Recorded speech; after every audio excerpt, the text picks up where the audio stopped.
Hey there, this is Math 7, Unit 5, Lesson 7, Adding and Subtracting to Solve Problems. So we're going to apply what we know about sign numbers to different situations today. Okay, so let's look at this first one. It says without computing, positive or negative, is the solution to negative 2.7 plus x equals negative 3.5, positive or negative? So without solving here, we can recognize that if I was to move this to that side by adding it over there, turning it into an addition problem, I ended up with a negative 3 and a positive 2 respectively, okay? And so a negative 3 is going to be I have negative 3 and a positive 2. And in terms of which one has the greater absolute value, okay, the negative would be the greater one there. So it tells me in this case that I would end up with a negative solution because I'd end up with negative 3.5 minus a 2, I'd still have a negative solution there. For number 2, which of the following solutions to negative 2.7 plus x equals that? This is about rewriting things, right? So if I was to move this over here, I could say, for example, that x equals negative 3.5, all right, which is true for all of these. They all have negative 3.5, negative 3.5. This one does not, so we can kind of ignore that one for now, okay? And I have negative 3.5 there. So what about this other part? If I put it over here, I should have plus 2.7. That's going to be true for the basic ones, right? So a plus 2.7 works right there, whereas this is a minus. That's not going to work there. But what about this one? This is a minus a negative 2.7. This means I could also add the opposite, which means I'm still looking at the same problem. So this one also works just like that one, even though it's written with negative negative. All right, 7.2, fund inventory. A store tracks the number of cell phones it has in stock and how many phones it sells. The table shows the inventory for one phone model at the beginning of each day last week. The inventory changes when they sell phones or get shipments of phones into the store. All right, so on Monday they had 18, and then there was a change. At the end of the day, they had a change of minus 2, which indicates here that they must have sold 2 phones on Monday, meaning that when they started on Tuesday, they start with 16. On Tuesday, it looks like, gosh, they have probably sold 5 phones, which means on Wednesday they have 11 phones left to sell. On Wednesday, they sell 7 phones, so it's a minus there, it looks like, and so they're left starting Thursday with only 4 phones left. On Thursday, it looks like they sold 6 phones. Now that looks a little strange. How do you sell 6 phones when you only have 4? Well, perhaps they sold the 4 they had, and there's 2 people who said, I'll come back tomorrow and get them, I'm going to pay for them now. So they sold more than what they had, which meant now they're short 2 phones. Uh-oh, that's going to be a problem there. But on Friday, what we can see is suddenly they start with negative 2, and they end the day at 20, which means there must have been a delivery of some sort that probably came to get them up to 20 phones by the end of the day. Okay, so what do you think when the change is positive and negative? So a positive change, to me, would be an increase in their inventory, right? Maybe a new shipment came. A negative is going to be a decrease in their inventory, and maybe a sale was made, based upon how I'm reading the chart there, okay? So what do you think it means when inventory is positive? When inventory is positive, it means they have phones available to sell. They can sell things, right? They're available to sell, no problem. When it's negative, it means they're out of stock. Okay? So when the inventory side, when they're negative 2, it means they don't have phones to sell, they're short 2. In fact, they probably already pre-sold 2 to somebody else, and they got to get them to that person in time. Number 3 says, based on the information in the table, what do you think the inventory will be at on Saturday morning, and explain your reasoning. Okay, so Saturday morning. Well, here's Friday. We started at negative 2, and at the end of the day, they got a shipment of 20. Okay, so what we know is this. We know that they started the day at negative 2, but they added an additional 20 phones to their inventory. So we're going to put those things together to say that that means at the end of the day, or the start of the next day, they will have 18 phones. Even though they got a shipment of 20 in, they still had to give away 2 from the previous day's order, which left them with 18 to start the day with. So what is the difference between the greatest inventory and the least inventory? So our greatest inventory here on the chart is 18, and our least inventory is negative 2. Okay, so the difference can be, remember, positive or negative. And so our difference here is we have 18 minus a negative 2. Our first one minus our second one there. So our difference between the two, 18 minus negative 2, I'm going to add the opposite. So the opposite of negative 2 is positive 2. So 18 plus 2 is simply 20. So my difference is going to be 20 between my greatest inventory and my least inventory. All right, activity 3, solar power. It says Hen's family got a solar panel. Each month they get a credit to their account for the electricity that is generated by the solar panel. The credit they receive varies based on how sunny it is. This is true at my house too. I have these. In January, they used $83.56 worth of electricity and generated $6.75 worth of electricity.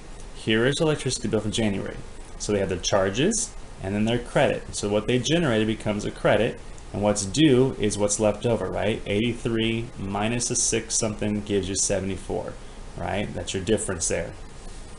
In July, they were traveling away from home and only used $19.24 worth of electricity.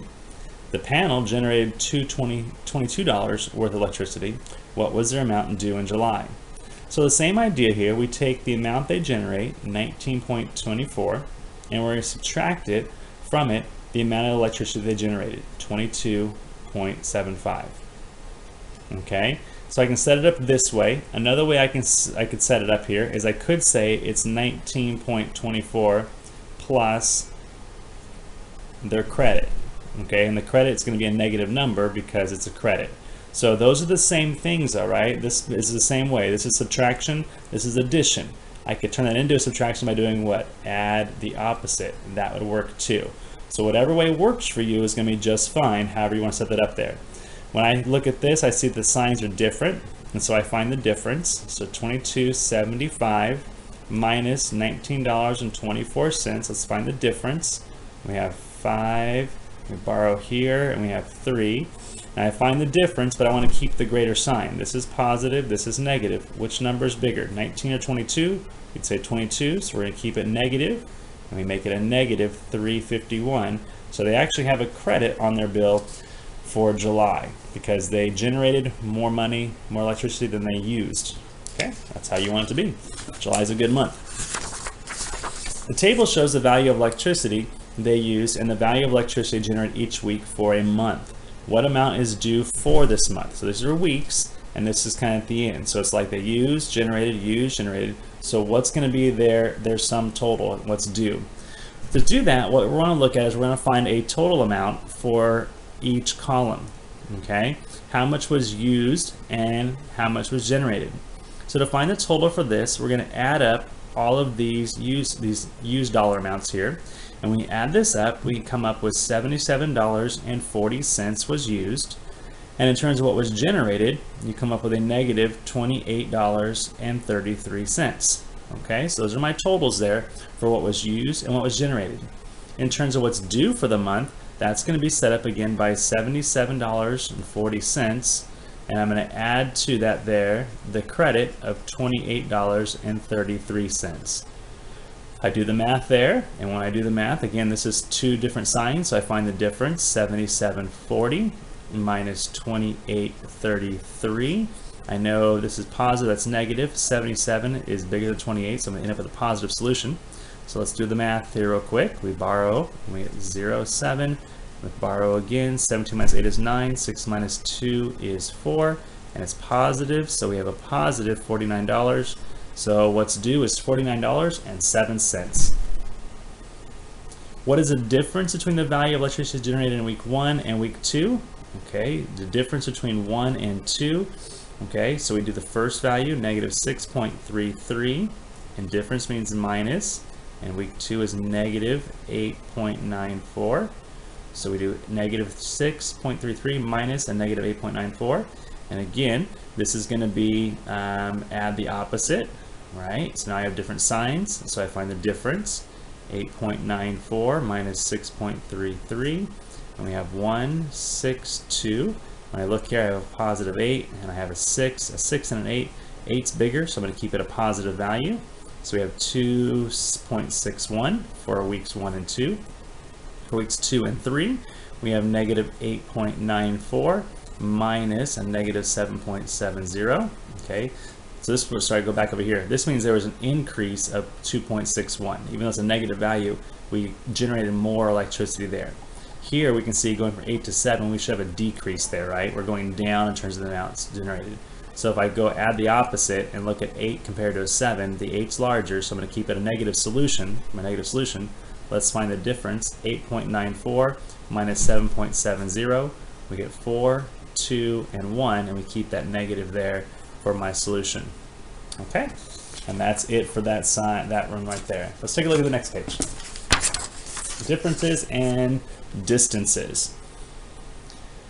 All right, so we're going to use a coordinate grid today. We've talked before that a difference can be positive or negative, but a distance is always positive because it becomes the absolute value of something, right? It's how far away. A distance is always going to be measured by a positive thing. You can't have a negative distance, okay? Oops, that is. So positive or negative difference there. Distance is always going to be positive.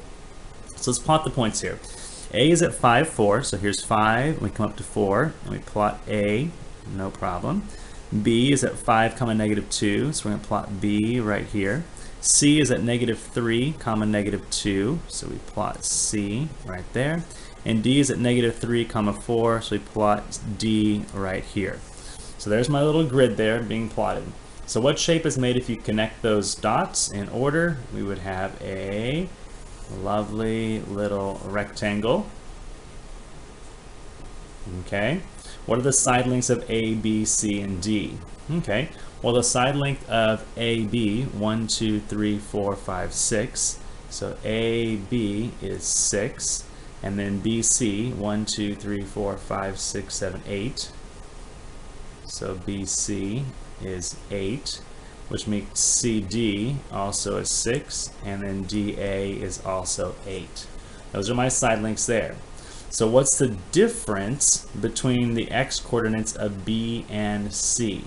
Okay, well my x coordinate of B x coordinate is 5, and my C x coordinate is negative 3. So the difference means I'm going to subtract those two things. So 5 minus a minus 3 is going to be equal to 8, right? So from B to C, I see the difference is 8. Notice if the difference is 8, what was the side length? The side length was also 8 there, okay? What's the difference between the x-coordinates of C and B? X-coordinates of C and B. All right, well, C and B, C is negative 3 and B is 5, and we do the difference here. We have negative, and then that means add the opposite. Signs are the same, so I find the sum, keep the sign the same, and we have negative 8. Okay? So, if I go B to C, I get 8. If I go C to B, I get negative 8. Remember we talked about before that that's that A plus B, or A minus B equals X, and then B minus A equals negative X. It's that opposite thing happening here. So how do the differences of the coordinates relate to the distances between the points? So the differences is, we look at this, the absolute value of the difference is the distance. And that's the big thing here. The absolute value of the difference is the distance. So what's the absolute value of 8? It's 8. What's the absolute value of negative 8? It's going to be 8. That becomes our distance. So our distance is always going to be positive, or our difference could be negative or positive. Okay? So let's take a look then at tonight's homework.